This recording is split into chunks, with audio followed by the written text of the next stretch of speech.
네,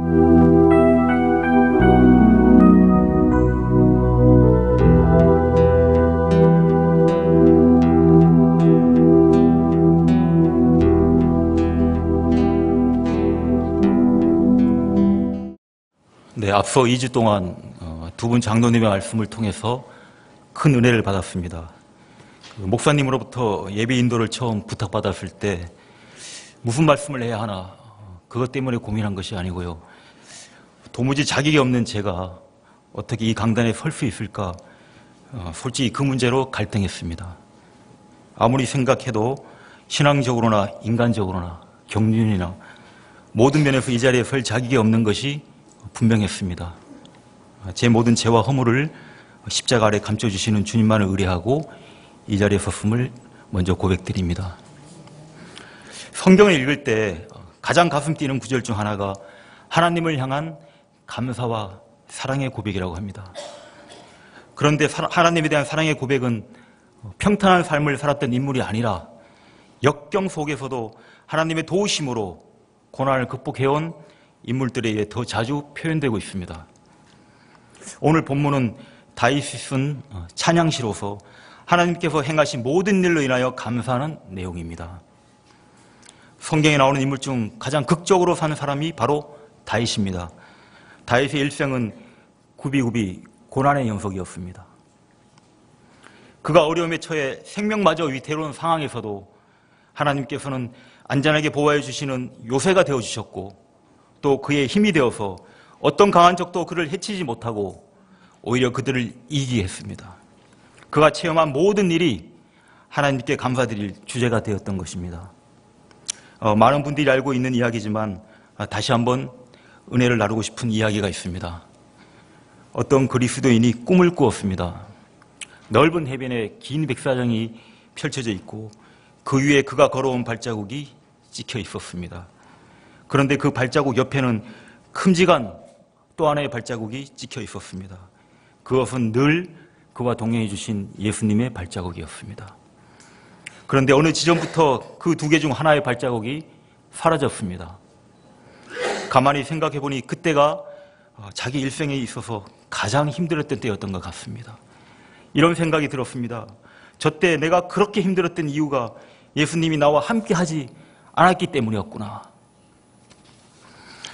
그래서 예수님께 물어보았습니다. 예수님, 제 일생 중 가장 힘들었던 그때 예수님은 어디에 계셨나요? 예수님이 빙그레 웃으면서 대답하십니다. 네가 힘들었던 저때 남아있는 한 사람의 발자국, 그건 네 발자국이 아니라 내 발자국이란다. 아니 그럼 저는 그때 어디에 있었던 겁니까? 그토록 힘들었던 이유가 제가 예수님을 떠났기 때문입니까? 예수님이 또 대답하십니다.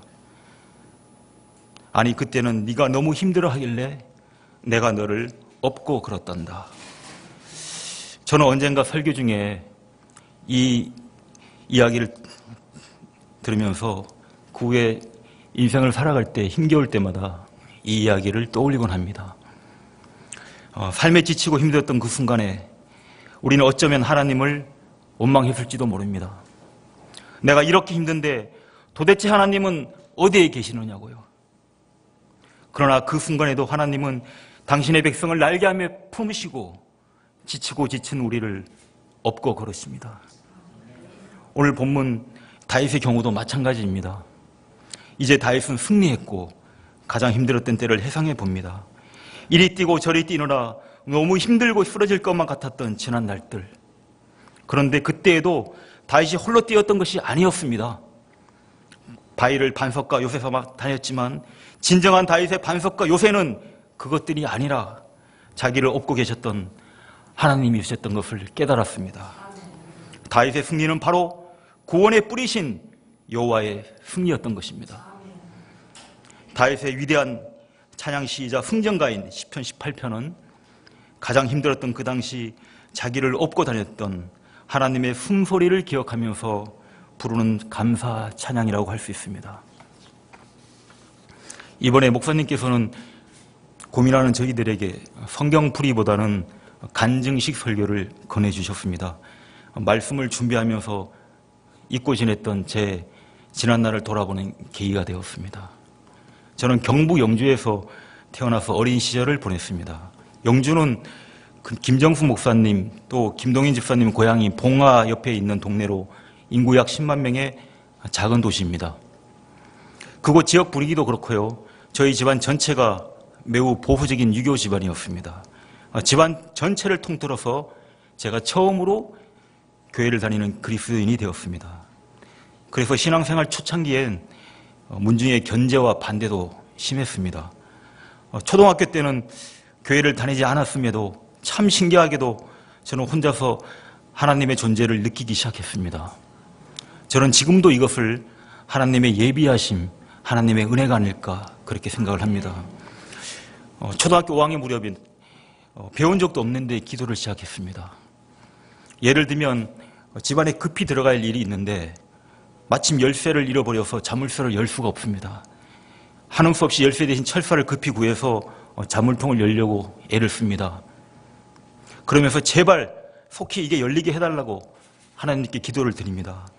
그러면 하나님은 얼마 지나지 않아 저희 그 기도에도 응답을 해주셨습니다. 아직 교회를 나가지도 않았음에도 작은 문제만 생기면 하나님께 기도드리던 습관이 생겼습니다. 저희 아버지는 20대 초반에 철도 공무원이 되어서 일찍부터 객지 생활을 시작했습니다.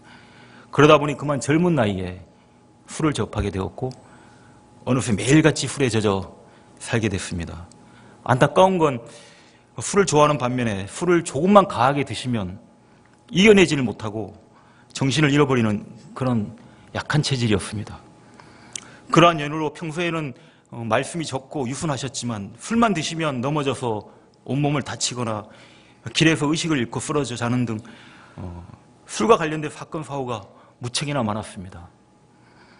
그러다 그만 건강을 잃게 되고 결정적으로 근무 중에 열차 객차를 연결하는 작업을 하시다가 열차에 부딪혀서 간을 크게 다치는 사고까지 당했습니다. 그 여파로 제가 초등학교 4학년 때 다니시던 직장을 그만두게 됐습니다.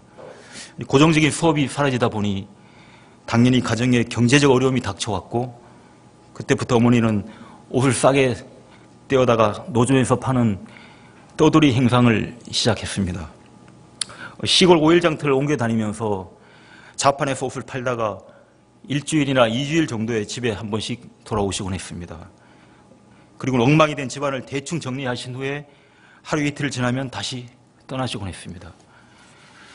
어렸던 저는 어머니가 언제 오시나 손꼽아 기다리다가도 모처럼 돌아오시면은 그렇게 반가우면서도 그 모습이 너무 초췌해서 이분이 정말로 우리 어머니가 맞는지 몰래 어머니 귀 뒤편에 있는 작은 점을 몇 번이고 확인하고서야 마음을 놓을 수 있었습니다. 그러던 어느 날 아버지는 부동산 업자들의 게임에 빠져서 집 장사를 하신다며 그나마 전 재산이었던 논여섯 마지기를 가족과는 일체 상의도 없이 팔아서 새로 지은 양옥집을 사셨습니다. 어머니는 여전히 행상을 떠나서 집에 계시지 않을 때 벌어진 일입니다. 저는 술을 드시고 여러 가지 사건을 당하고 사고를 치시는 아버지로 인해 일찍부터 철이 좀 들었던 것 같습니다. 그래서 점심시간이 되면 점심은 대충 먹다시피 하고 서둘러 집으로 달려가서 혹시 아버지가 다치진 않았는지 또 연탄불 위에 뭐가 타고 있진 않은지 그런 것을 다 확인하고서야 다시 학교로 돌아가는 일이 반복되었습니다. 이렇게 행상으로 멀리 떠나 있는 어머니 걱정, 또 집에서 술을 드시는 아버지 걱정으로 마음이 편안한 날이 없었습니다. 그럴수록 저는 하나님을 더더욱 의지하게 되었던 것 같습니다. 우리 어머니 힘들지 않게 해달라고, 또 집에 홀로 계셔서 오늘 또 술을 드실 것만 같은 아버지 넘어져서 다치지 않게 해달라고 그런 기도를 매일 같이 드렸습니다. 그날 또 점심시간을 이용해서 집에 와봤더니 아버지가 계시지 않았습니다. 저는 직감적으로 아버지가 집을 팔았고 오늘 마침 그 돈을 받으러 나가신 게 아닐까 그런 생각이 번쩍 들었습니다. 오후 수업 시간 동안 하나님께 계속 기도를 드렸습니다. 하나님, 아버지가 분명 술을 드셨을 텐데 제발 집 한 돈을 잃어버리지 않게 해주세요. 저는 학교를 마치기가 무섭게 어느 곳인지도 모를 부동산을 찾아서 동네를 헤매기 시작했습니다. 그러다 어느 한 부동산에서 아버지를 발견했습니다. 아니나 다를까 아버지는 그 사이에 벌써 술에 취해 계셨고요. 받은 돈다발을 허름한 봉투와 주머니 이쪽 저쪽에 아무렇게나 찔러 놓으시고는 거래를 했던 사람들과 한 잔 더 하신다며 술집을 향해 다시 나서고 있었던 참입니다. 저는 어린 저였지만 너무나 다급한 상황이라 아버지를 강하게 밀어서 앉힌 후에 주머니를 다 뒤져서 돈을 강제로 빼앗다시피 했습니다. 그리고 제 윗옷을 크게 벌려서 돈다발을 쓸어 담은 후에 집을 향해 마구 달렸습니다. 집 한 채 값이었으니 지금으로 치면 아마 2억 가까이 되는 큰 돈이었습니다. 이 큰 돈 하나라도 잃어버리면 안 된다는 책임감, 또 누군가에게 빼앗기면 안 된다는 불안감에 하나님께 지켜달라고 마음속으로 외치면서 집으로 달렸습니다. 그 10분, 20분이 마치 1시간, 2시간처럼 느껴졌습니다. 드디어 집에 도착해서 안도의 심을 내쉬며 문지방 안으로 돈다발을 모두 쏟아놓고 보니까 아까 출발할 때보다 돈다발이 많이 부족해 보였습니다. 순간 머리카락이 쭈뼛하고 심장이 쿵하고 내려앉았습니다. 정신없이 되돌아서 나서는데 대문 입구에 돈다발이 여러 개씩 떨어져 있었습니다. 그때의 아찔함과 안도감은 40년이 지난 지금도 잊혀지지 않습니다. 그날 아버지를 제때 찾지 못했다면 아마 술에 취한 아버지는 그 돈을 잃어버렸든지 길에서 누군가에게 빼앗겼을지도 모릅니다. 위기의 순간에 간절히 기도했더니 하나님께서는 제가 때마침 아버지를 발견케 해주시고 그 큰 돈을 잃어버리지 않게 다 챙겨서 집까지 무사히 달려오는데 동행해 주셨다고 저는 믿습니다. 중학교에 진학해서도 저는 하나님의 인자하심을 느끼며 살았습니다. 매주 월요일이면 전체 학생들이 운동장에 모이는 조회를 하는데요. 저는 줄을 선 채로 먼 곳 하늘 높은 곳을 쳐다보는 것을 좋아했습니다. 그러면 그곳에는 언제나 하나님이 계셔서 저를 내려다보는 것 같았습니다. 학생들 틈에 서서 그 1시간 동안 하나님과 무언의 대화를 나누곤 했습니다. 그러면 하나님은 저를 가만히 위로해 주셨습니다. 사실 그때 저는 알코올 중독 아버지로 인해서 집에 있으나 학교에 가 있으나 늘 노심초사, 근심 걱정으로 마음고생이 심했습니다. 중학생이 신경성 위궤양에 걸릴 정도로 무척 힘든 시절이었습니다. 그렇게 외롭고 힘들 때마다 하나님을 단짝 친구처럼 의지하며 견뎌냈습니다. 그 후 제가 진학한 고등학교 이름이 대구에 있는 영신고등학교입니다. 영원할 영 믿을 신, 기독교 정신으로 세운 미션 스쿨이었습니다. 영신고등학교에 진학한 것은 제 신앙에 있어서 새로운 계기가 됐습니다. 혼자서 믿어왔던 하나님을 구체적인 복음을 통해 제대로 알게 되었고요. 또 비로소 주일이면 저 혼자서 교회에 출석하기 시작했습니다. 그런데 서울로 대학교에 진학한 후에 저에게 종교적 의구심이 생겼습니다. 진리란 무엇인가? 과연 기독교만이 유일한 진리일까? 그 당시 학교 내에 종교 동아리가 굉장히 많았는데 저는 다른 종교에서는 어떤 교리로 어떤 주장을 하는지 그 속에도 진리가 있는지 여러 종교 집회를 참석을 통해서 기독교와 비교해 보기도 했습니다. 그러는 가운데 도서관에 앉아서는 성경을 제대로 한번 파헤쳐 보자. 그래서 오류가 전혀 없고 하나님이 우주와 성경을 지으셨다는 확신이 들면 그때 가서 믿겠노라는 심정으로 성경과 기독교의 모순을 나름대로 정밀히 분석해 나갔습니다. 역시나 성경은 앞뒤도 맞지 않고 과학적으로도 모순처럼 보이는 곳이 한두 군데가 아니었습니다. 결국 기독교도 인간이 만든 종교에 불과한 것인가? 실망감이 몰려왔습니다. 그런데 그러던 중 어느 날입니다. 도산에서 노마서를 읽던 중이었는데 내가 참으로 죄인이구나. 예수님이 나를 위해 대신 죽으셨구나. 그런 믿음이 순식간에 확 들어왔습니다. 노마서 5장 8절이었습니다. 우리가 아직 죄인 되었을 때 그리스도께서 우리를 위하여 죽으심으로 하나님께서 우리에게 대한 당신의 사랑을 확증하셨느니라. 이 말씀이 거대한 진리로 다가왔습니다. 창조주, 구세주 하나님을 깨달은 것입니다. 그 어떤 논리적 분석을 뛰어넘는 충격적 믿음이 저에게 확신처럼 생겼습니다. 그날 이후 저에게 기독교는 더 이상 이 세상 속에 있는 여러 종교 중에 하나가 아닙니다. 기독교는 우주적 진리입니다. 그 후 졸업을 하고 대기업에 입사해 3개월간의 지방연수를 앞둔 시점이었는데 그만 일이 생겼습니다. 어머니가 감기에 걸려서 동네 약국에서 감기약을 지어 드셨는데 조제약이 독했던지 그만 약물 중독에 걸렸습니다. 온몸에 붉은 반점이 퍼져나가고 상태는 급속도로 악화되어 갔습니다. 결국 신촌 세브란스 병원에 입원하신 걸 보고 불안한 마음을 아는 채 연수를 떠났습니다. 그때 어머니 연세가 아마 50대 후반이었을 겁니다. 약물 중독이 생명을 앗아갈 정도로 그토록 무서운 건지 그때 처음 알았습니다. 어머니는 몸 안팎에 모세혈관까지 다 터지고 피부가 개사하는 등 점점 악화되어 가셨고 자꾸 의식을 잃었습니다. 그렇게 하루하루 불안한 마음으로 연수를 받던 중 어느 날 저녁에 제 이름을 부르는 군의 방송이 들렸습니다. 저는 직감적으로 마침내 올 것이 왔구나. 그렇게 쿵쾅거리는 심장을 다스리며 본부로 뛰어갔습니다. 전화기를 받아드니 우려했던 대로 어머니가 오늘 밤을 넘기기 힘들겠다는 통보였습니다. 그 밤중에 심야버스와 택시를 번갈아 타면서 병원으로 달려갔습니다. 이미 어머니는 의식이 전혀 없는 상태였고요. 주치의를 만나 다시 물어봐도 최선을 다했지만 오늘 밤을 넘기기 힘들겠다. 장례를 준비하라는 말만 반복합니다. 당시 20대였던 저는 그날 밤 세브란스 병원 복도에 엎드려서 제발 어머니를 살려달라고 눈물로 회개와 간절한 기도를 드렸습니다. 복도를 지나가는 사람들이 많았지만 부끄러움을 느낄 틈도 없이 너무나 절박했습니다. 주님께 부르짖으며 끈질기게 기도했습니다. 그런데 그날 이후 어머니는 정말 기적처럼 소생했습니다. 의사들 모두가 기적 같다는 말을 했습니다. 또 한 번의 큰 경험도 어머니와 관련된 일입니다. 제가 결혼한 지 얼마 되지 않은 1996년경 일입니다.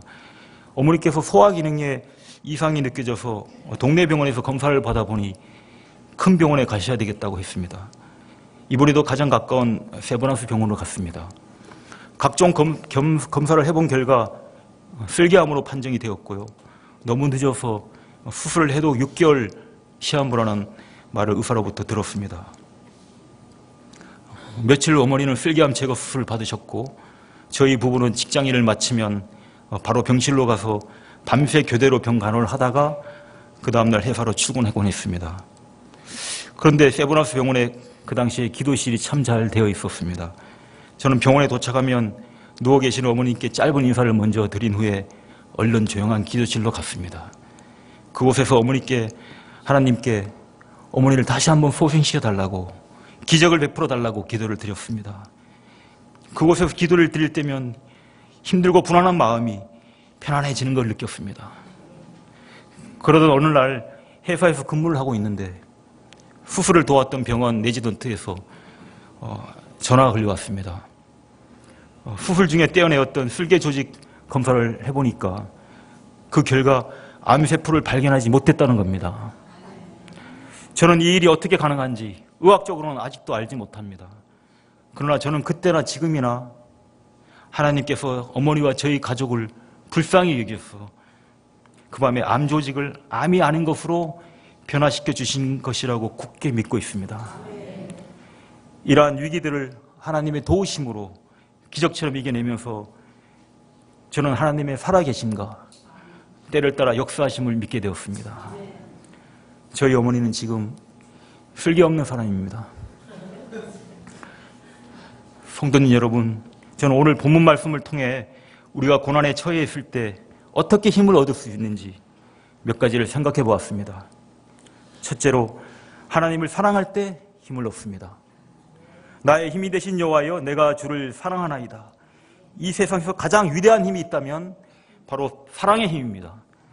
그러나 마음뿐이고 고백이 없다면 그 사랑은 결코 이루어질 수 없습니다.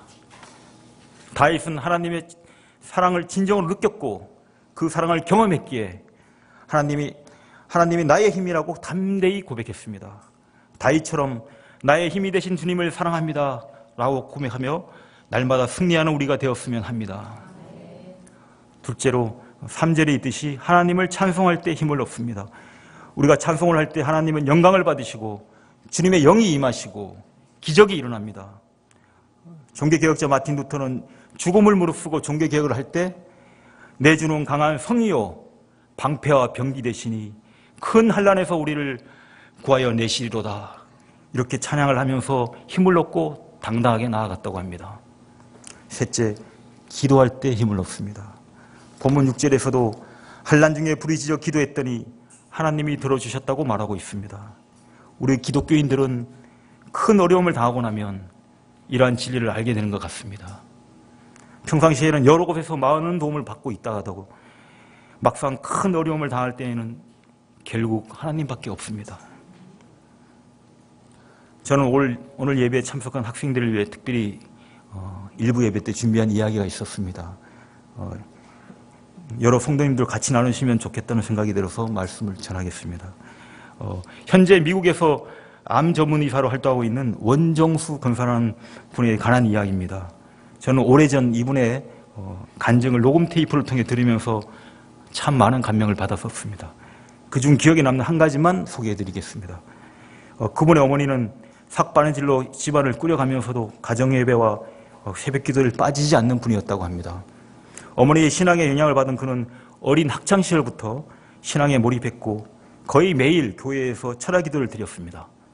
기도하고 성경을 읽는 것이 한없이 즐겁고 기뻤다고 합니다. 그날 또 교회에서 기도를 드리다가 잠깐 잠이 들었을 텐데 비몽사몽간에 분명하고 우렁찬 음성이 들렸습니다. 종수야, 종수야, 네가 무엇을 원하느냐? 깜짝 놀랐습니다. 정신이 몽한 가운데도 바로 하나님의 음성이라는 것을 알았습니다. 가정 형편이 너무 어려워서 하나님께 돈을 달라고 말하고 싶은 생각도 들었답니다. 그러나 교회에서 배운 대로 솔로몬의 지혜가 떠올라서 지혜를 주십시오라고 말씀했답니다. 그런데 그 며칠 후에 하나님께서 그 기도에 응답해 주신 것을 깨달을 수 있는 일이 벌어졌습니다. 새벽 기도를 다녀와 노바수를 읽는데 그 말씀들이 머릿속에 정확히 각인되는 것을 느꼈습니다. 길을 걸으면 길거리의 간판들이 아까 읽은 성경 말씀 그대로 또렷이 보였다는 겁니다. 그런 일이 있은 후 학교에서 첫 시험을 보는데 하나님께서 지혜를 주신 것을 다시 확인할 수 있었다고 합니다. 시험 공부했던 책과 노트 필기 내용들이 눈을 감고 있으면 읽은 그대로 전부 다 머릿속에 떠올랐던 것입니다. 참으로 신기한 일입니다. 이분이 금요 예배 학교 성적이 전체 480명 중에 350등 정도였습니다. 그러던 학교 석차가, 전교 석차가 그 시험 한 번에 껑충 뛰어 올랐습니다. 몇 등으로 뛰어 올랐을 것 같습니까? 50등이요? 350등 하던 것이 단 한 번만에 5등으로 껑충 뛰어 올랐습니다. 본인도 놀라고 주변 사람들 모두가 놀란 것은 당연했습니다. 수학 점수만 조금 낮았는데 왜 그랬을까요? 그것은 수학책에는 정답이 적혀 있지 않았기 때문에 그렇습니다. 보통 수학책에는 문제만 적혀 있고 정답이 없습니다. 제 생각입니다만 만약 수학책에도 정답까지 기록되어 있었으면 수학도 만점을 받고 바로 1등을 했을 것 같습니다. 그는 신앙생활을 열심히 하면서도 책을 손에서 놓지 않았고 드디어 전교 1등으로 졸업을 하고 서울대 의대에 진학을 했습니다. 여기서 원정수 권사가 공부했던 방법이 저에게는 참 감동적이었습니다. 그는 공부하기 전에 반드시 성경 한 장을 읽고 마음을 가다 담은 뒤 이렇게 기도를 하고 공부를 시작했다고 합니다. 하나님, 제가 지금 공부하는 이 과목이 머리에서 지식이 되기 전에 하나님의 말씀을 더 사모하게 하옵소서. 이 공부가 나의 인간적인 유익을 추구하는 것이 아니라 하나님의 뜻에 합당하게 쓰이는 도구가 되길 원합니다. 이렇게 기도하는데 공부하면 피곤한 줄도 모르고 공부에 몰입할 수 있었다고 합니다. 그분이 1977년 서울대 의대를 졸업할 때 수석으로 졸업을 했을까요? 아닐까요? 네, 수석으로 졸업했습니다. 그리고 그 다음에 전국 의사 국가고시에서도 1등으로 통과했을까요? 못했을까요? 맞습니다. 1등으로 통과를 했습니다. 이 모든 것이 하나님이 지혜를 주셔서 다 이루어졌다고 그분은 고백을 합니다. 최선을 다해 공부도 했지만 그것을 이루게 하시는 분은 바로 하나님이라는 것을 알았기 때문입니다. 암 전문 의사인 그가 이런 말을 했습니다. 우리의 모든 병과 고통을 초토화시키는 핵무기가 있다. 그것은 바로 하나님과의 은밀한 기도이다. 이 기도만이 우리의 삶을 변화시키고 병을 물리칠 수 있다. 이렇게 말했습니다. 저는 이분의 기적 같은 삶을 보면서 다윗과 같이 전적으로 하나님을 의뢰한 결과라고 생각합니다. 오늘 이 시대는 누구나 다 힘든 것 같습니다. 저도 직장생활을 하면서 크고 작은 어려움에 직면할 때가 참 많습니다.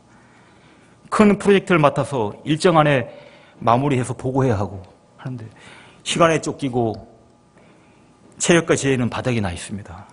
또 큰 행사가 코앞에 닥쳤는데 모든 상황이 자꾸 꼬이기만 합니다. 심적으로 큰 위기감을 맞습니다. 이럴 때마다 저는 무조건 하나님을 찾을 수밖에 없습니다. 나의 주 나의 하나님, 저는 약합니다. 아무 힘이 없습니다. 이 가업의 이 행사의 모든 것을 주님께서 친히 맡아주시고 돌봐 주옵소서. 저를 불쌍히 여기시고 저를 도우소서. 역사해 주옵소서. 그리고 이미 다 도와주시고 이루어주신 줄 믿고 감사 기도까지 드리면서 때를 쓰기도 합니다. 하나님은 우리가 가진 힘에 끌리지 않고 우리의 약함에 끌리십니다. 하나님의 능력은 약한 사람을 통해서 더 크게 나타나는 것 같습니다. 너무 강해서 쓰임받지 못하는 사람은 많아도 약해서 쓰임받지 못하는 사람은 없습니다. 다윗처럼 하나님의 손에 붙들렸던 약한 사람들이 이 세상을 변화시키는 주역이었습니다. 지금 시험이 크면 클수록 주님의 도우심은 더 가까이 와 있습니다. 이 시간 우리의 약함을 주님 앞에 모두 다 내려놓았으면 좋겠습니다. 우리가 기도를 하면 주님께서는 주님이 원하시는 그 시간에 주님이 원하시는 그 방법으로 우리를 도우실 거라고 저는 확신합니다. 이렇게 기도하면 좋겠습니다. 하나님 아버지, 저를 긍휼히 여겨 주옵소서. 이 어려운 가운데서, 이 절망 가운데서 저를 건져 주옵소서. 하나님의 능력의 손을 펼치사 모든 절망과 고난과 슬픔의 자리에서 저를 건져 주시고 새로운 힘과 지혜와 형통을 주옵소서. 저는 때때로 제 자신이 어쩌면 참 불행하고 실패한 인생일 줄 알았습니다. 힘겨운 학창시절을 보냈고요. 또 어릴 적 꿈꿔왔던 꿈도 이루지 못했고 또 회사에서는 승진해서 여러 번 탈락되는 아픔도 겪었습니다. 그러나 예수님을 믿는 그리스도인이라면 인생의 성공자라는 말이 있습니다. 죽음 앞에서 감사할 수 있는 사람이 바로 성공한 사람이기 때문에 그렇습니다. 저와 여러분이 구원의 확신을 가진 그리스도인이라면 우리는 하나님을 모르는 그 어떤 부자, 그 어떤 권력자보다 1000만 배 더 성공한 사람입니다. 사랑하는 성도님 여러분, 지금 나를 둘러싼 환경이 너무도 힘들지 않습니까? 해도 안 되고 가도 끝이 보이지 않는가요? 그러나 아무리 어려웠고 아무리 힘들어도 우리는 예수님을 더 꼭 붙잡기를 바랍니다. 우리도 다윗처럼 어떤 상황, 어떤 역경 속에서도 승리할 수 있습니다. 다윗 하나님이 바로 우리의 하나님이기에 그렇습니다. 예수님의 우리의 반석이요 구원의 뿌리시기 때문입니다. 중요한 것은 고통과 환난 가운데서도 살아계신 하나님을 신뢰하고 인내하며 기도하는 것이라고 생각합니다. 비록 지금은 다 할 수 없을지라도 먼 훗날 천국을 눈앞에 두고 되돌아볼 때 주님이 나를 지켜주시고 동행해 주셨구나. 그래서 나의 힘이 되신 하나님을 사랑합니다. 찬양합니다. 이렇게 다윗처럼 고백하게 되는 우리 모두가 될 것이라고 저는 믿습니다. 이제 오늘 본문 말씀인 시편 1절 2절을 함께 읽으면서 말씀을 마치겠습니다. 다윗의 이 고백이 저와 여러분의 고백이 되기를 바랍니다. 읽으실 때 이번에는 2절을 먼저 읽고 그 다음에 1절을 읽도록 하겠습니다. 다시 한번 성경을 펼쳐주시기 바랍니다. 구약성경 813쪽입니다. 구약성경 813쪽 2절부터 읽고 1절 읽겠습니다. 한 목소리로 읽겠습니다. 여호와는 나의 반석이시요 나의 요새시요 나를 건지시는 이시요 나의 하나님이시요 내가 그 안에 피할 나의 바위시요 나의 방패시요 나의 구원이시요 나의 산성이시로다. 나의 힘이신 여호와여 내가 주를 사랑하나이다. 아멘. 아멘.